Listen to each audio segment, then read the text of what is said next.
মোহনবাগান ভারতের সেরা football team এবং তার দীর্ঘ পথ চলা। মোহনবাগান আজ যে জায়গায় দাঁড়িয়ে আছে সেটা শুধু এক বছর বা এক মৌসুমের অর্জন নয়। এটা দীর্ঘদিনের কঠোর পরিশ্রম, সঠিক পরিকল্পনা এবং অত্যন্ত পেশাদারিত্বের ফল। গত কয়েক বছর ধরে মোহনবাগান ফুটবলের অন্যতম বড় নাম হয়ে উঠেছে।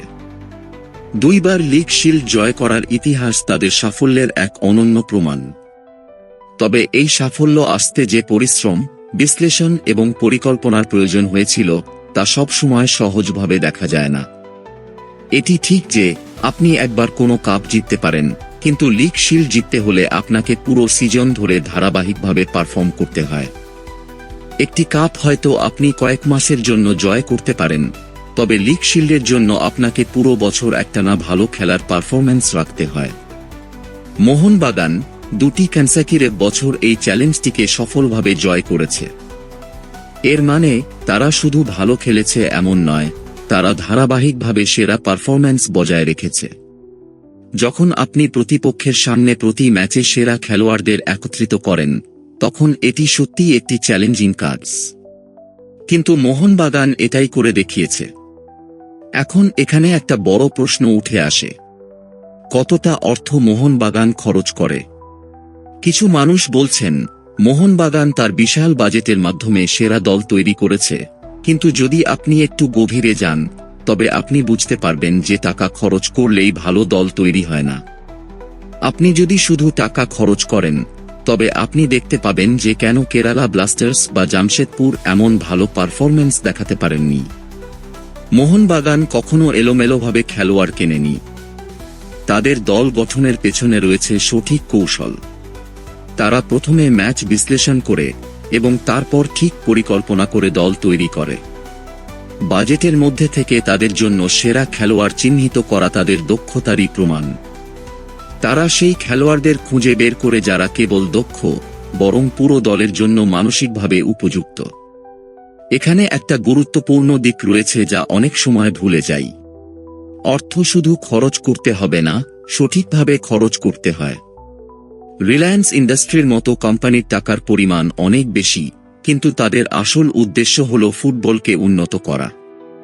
তারা ব্যবসার দৃষ্টিকোণ থেকে দল পরিচালনা করে না, বরং তাদের লক্ষ্য হল একটি সিস্টেম এবং কৌশল তৈরি করা যা ফুটবলের প্রতি প্রকৃত ভালোবাসা এবং সম্মান দেখায়।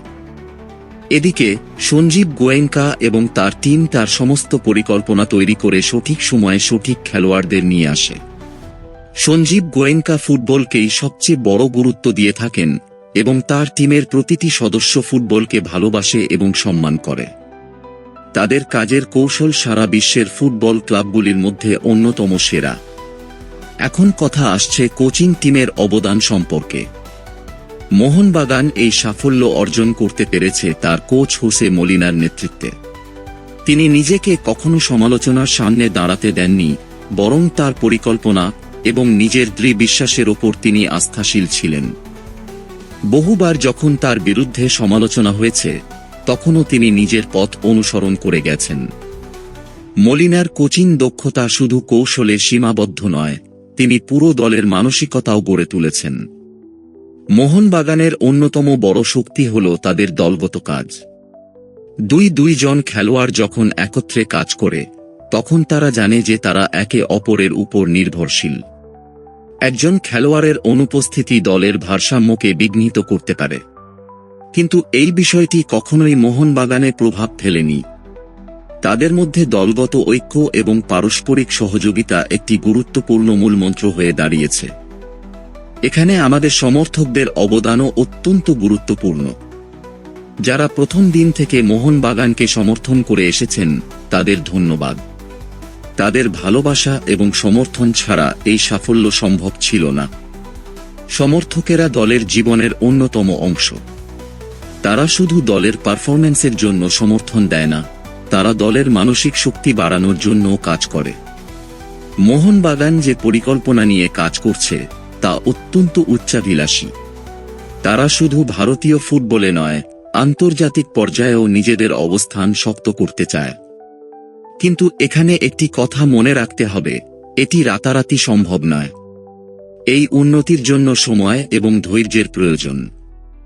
যদিও আজকের দিন পর্যন্ত মোহনবাগান ভারতীয় ফুটবলের অন্যতম শ্রেষ্ঠ ক্লাব, ভবিষ্যতে তারা আরও বড় সাফল্য অর্জন করবে বলে আমরা আশা করি। এতদিন ধরে অনেক ক্লাবের মালিকরা ফুটবল টিম গঠন করেছেন, কিন্তু তাদের লক্ষ্য শুধুমাত্র ব্যবসা বৃদ্ধি করা। কিন্তু মোহনবাগান অন্যভাবে পরিচালিত। তাদের লক্ষ্য শুধুমাত্র লাভের জন্য দল তৈরি করা নয়, বরং তারা এই খেলার প্রতি তাদের ভালোবাসা এবং উদ্দীপনা প্রকাশ করতে চায়। তারা ফুটবলের প্রতি সত্যিকারের অনুরাগী, এবং এই অনুরাগ তাদের কাজে প্রতিফলিত হয়। শেষে আমাদের ধৈর্য ধরতে হবে। যদি কখনো হতাশ হয়ে পড়েন, তাহলে পাশের ক্লাব ইস্ট বেঙ্গলকে দেখুন। তারা দীর্ঘদিন ধরে কঠোর পরিশ্রম করছে এবং এখনও তার লক্ষ্য অর্জন করতে চেষ্টা করে যাচ্ছে। তাদের প্রেরণা আমাদের জন্য একটি উদাহরণ। তাদের মতো আমাদেরও দীর্ঘ পথচলা অনুসরণ করতে হবে। মোহনবাগান একটি ক্লাব যা শুধু সাফল্যের প্রতি আকৃষ্ট নয়, বরং ফুটবলের প্রতি শ্রদ্ধা রেখেই পথ চলেছে, এবং তার প্রমাণের দীর্ঘ পথচলা। যখন আমাদের আরও সময় এবং সমর্থন দেওয়া হবে, তখন এই ক্লাব আরও নতুন ইতিহাস সৃষ্টি করবে এবং ভারতীয় ফুটবলের বিশ্বমঞ্চে স্থান পাবে।